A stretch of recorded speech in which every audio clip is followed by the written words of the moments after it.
So my name is Dr. Eileen Cambell-Reed, and I have been teaching for a number of years, but teaching at Turney Center was a real new experience for me, and I taught the men there the course World Religions, and it was a really amazing experience.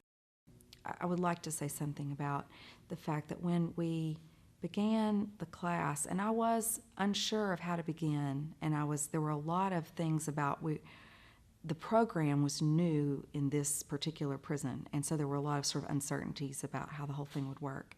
And I made a real determination early on, like when I get in the classroom the first night, I'm going to meet every student at the door. I'm going to shake his hand.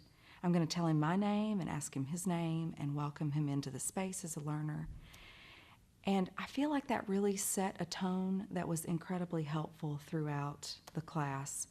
Not just that, but then we spent the first probably 30 minutes of class as I got to know them.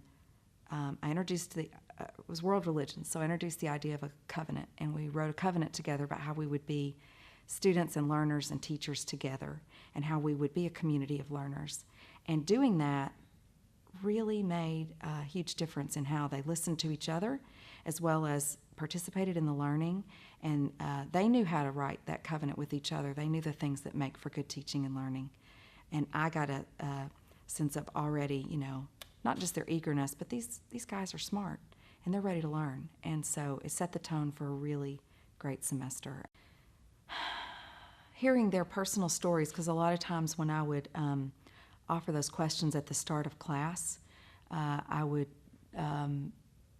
they would decide to tell something personal. I didn't always ask for a really personal kind of thing, but they would choose to say something.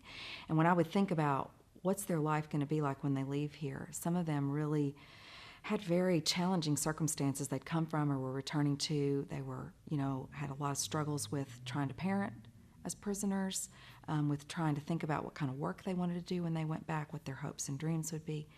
And I felt really good about being part of a program that was going to give them an educational pathway back into the world, because the transition from prison back to everyday life on the outside in the free world is so challenging. And to have education on your side and the pathway of getting a degree and making yourself employable, as well as just, again, expanding your mind to think about things in a different way, I felt so delighted to be part of that process with these particular students, and felt like there was a lot of hope in it to watch them imagine themselves in a different way as we went along through the course.